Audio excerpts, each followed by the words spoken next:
أولى الفقرات مع حفيظ حمداني، مستثمر مغربي ينتقل بين فرنسا وأمريكا، لكن قلبه معلق بجذور وطنه المغرب. حفيظ ليس مجرد رجل أعمال ناجح، لكنه شخص شغوف بالسيارات القديمة، خاصة الأمريكية منها، شغف ورثه عن والده الراحل. Donc, je m'appelle Hamdani Hafid. Donc, j'ai quitté le Maroc à l'âge de 2 ans.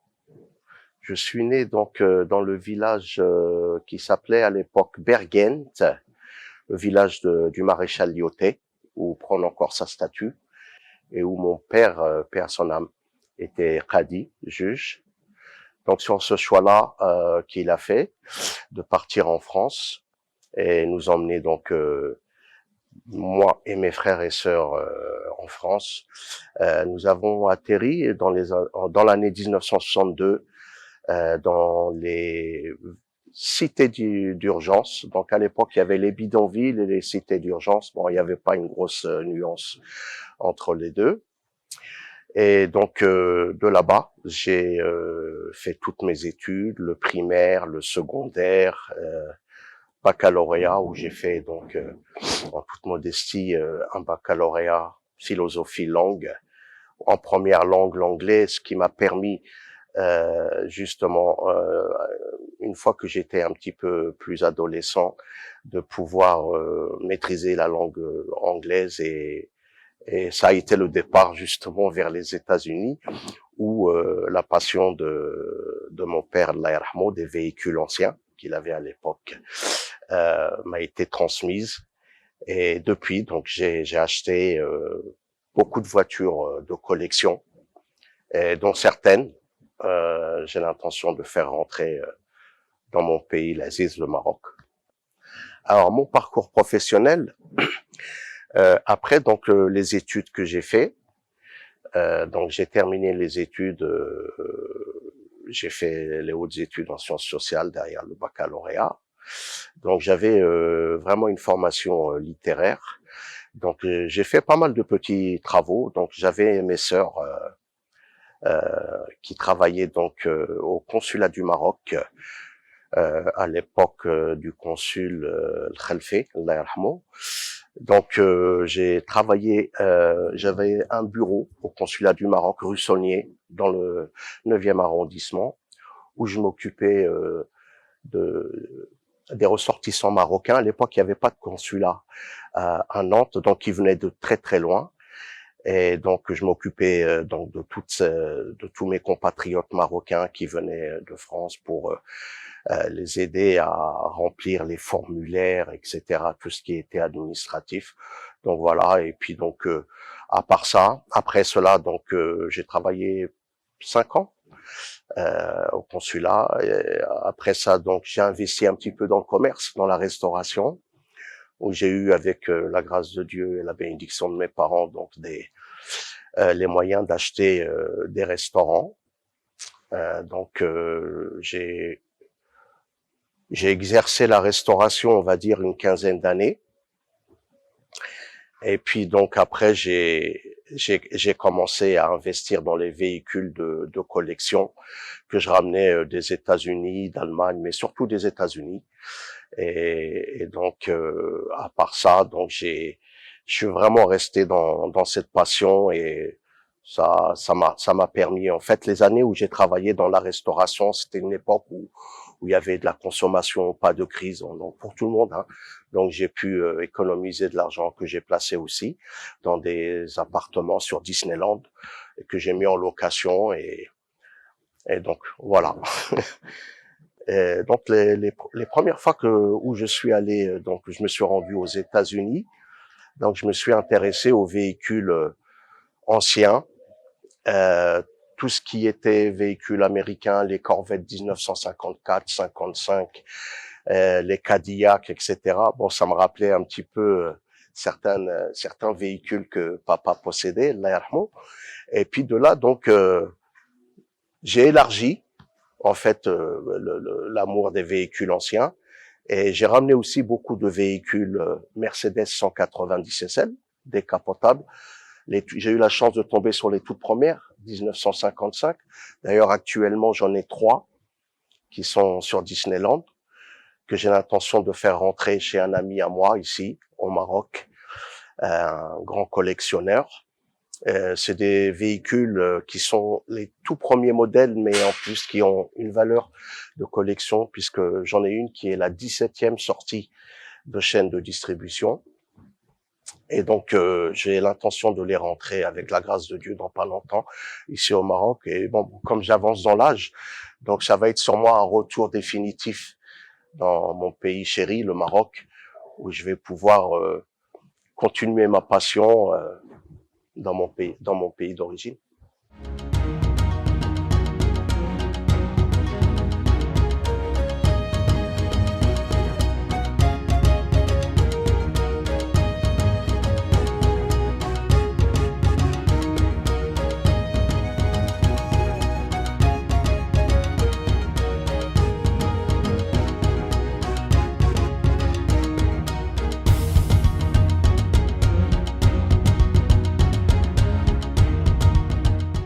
Je suis très heureux que le Maroc ait été choisi pour l'organisation de cette Coupe du Monde en partenariat avec l'Espagne et le Portugal.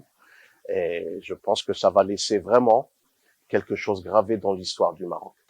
التقته قناة أطلس خلال زيارته الأخيرة إلى مراكش، حيث يأخذنا في جولة مميزة إلى عالم السيارات القديمة في مرآب يملكه صديقه. فضاء يجمع سيارات قديمة تعود بعضها إلى شخصيات بارزة من بينها ملوك مغاربة، قيمة رمزية وتاريخية لا تقدر بثمن. لقاء يكشف لنا وجه آخر من تاريخ المغرب، فكل سيارة ليست وسيلة نقل بل شاهد على ماضٍ غني بالقصص والذكريات. لا نتحدث عن حب السيارات فقط، بل عن رجل يرى في كل قطعة منها امتداداً للذاكرة الجماعية ووسيلة للحفاظ على التراث. Un véhicule très intéressant. Cette Cadillac qui a appartenu à Feu Sa Majesté Mohamed Al-Khamis, Allah yarhamou sa'alih, et qu'il a donc offerte à la princesse Lalla Mariam, que Dieu la gratifie de santé et de longue vie. Donc c'est une pièce qui a une histoire, la nôtre, celle de tous les Marocains, du peuple marocain. Voilà, avec pareil là, vraiment les cuirs d'origine, vous voyez, déchirés mais c'est d'origine. Voilà, là où Feu Sa Majesté Mohamed Al-Khamis est monté. Allah yarhamou sa'alih. Donc c'est vraiment des pièces uniques quand on a vraiment la chance. Voilà, je me permets de monter, d'être marocain. Je pense qu'il y a nombre de Marocains et de Marocaines ne sont pas au courant qu'en fait le Maroc a été le premier pays qui a reconnu les États-Unis d'Amérique à l'époque du sultan Mohammed III et du président Jefferson. Voilà, donc je pense que ça fait partie aussi des raisons pour lesquelles nombre de Marocains, comme Sa Majesté Mohamed Al-Khamis, voilà, qui s'est offert ce véhicule magnifique américain. Très belle Cadillac. Voilà, avec son histoire. Celle-ci, pour rester donc dans le patrimoine royal, voilà, je tenais absolument à vous faire voir cette pièce unique, la Facel Vega, qui a appartenu à Feu Sa Majesté Hassan II, Allah yarhamou sa'alih, rahmatillah, qui est resté aussi dans un état formidable, avec les portes blindées. L'intérieur en cuir est resté dans un état très convenable. Et là, donc l'intérieur du véhicule, en superbe état, c'est un véhicule qui fonctionne, qui roule, qui est entretenu, et bon, qui a toute l'histoire de notre roi, Hassan Thani, Allah yarhamou sa'alih, voilà, dont j'ai le plaisir de monter dans son véhicule. Que Dieu le bénisse dans les jardins du paradis. Voilà, donc cette Facel Vega. Donc me voilà à bord de cette 190 SL, année 1956, en super état de restauration. Bon, je vous cache pas que c'est un des véhicules préférés. J'ai commencé par ce véhicule-là à l'âge de 18 ans, l'année de mon baccalauréat. À l'époque, elles étaient abordables au niveau des prix. Aujourd'hui, c'est une autre chose. C'est des véhicules qui sont très onéreux, surtout quand ils sont en état court. Voilà, ça reste vraiment le véhicule mythique. C'est la petite sœur, ce qu'ils appellent la petite sœur de la 300 SL Papillon ou la 300 SL Roadster. J'en ai ramené pas mal de Los Angeles, de chez mon ami Alex Manos, Beverly Hills Cars Club. Aujourd'hui, voilà, le marché s'est tari. On n'en trouve pratiquement plus là-bas aux États-Unis. Il y en a en Allemagne. La plupart sont détenus par des collectionneurs et d'autres par des spéculateurs qui ont mis de côté ces véhicules quand ils étaient abordables et puis qui les revendent à prix fort. Mais bon, la passion n'a pas de prix.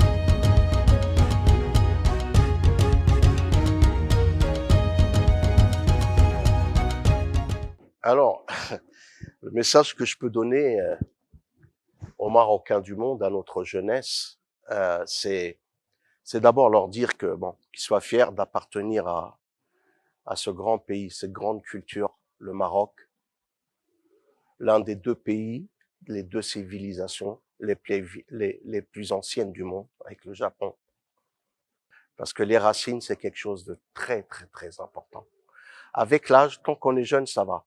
Avec l'âge, on sent, c'est naturel, hein, ça vient comme ça de Dieu subhanahu wa ta'ala. C'est mon cas actuellement.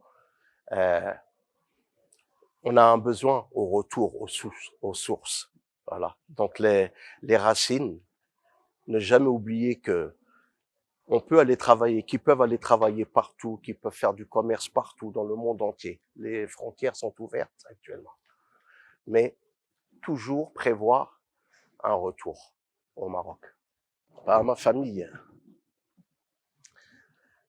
bah, être fier d'avoir eu des frères et sœurs avec qui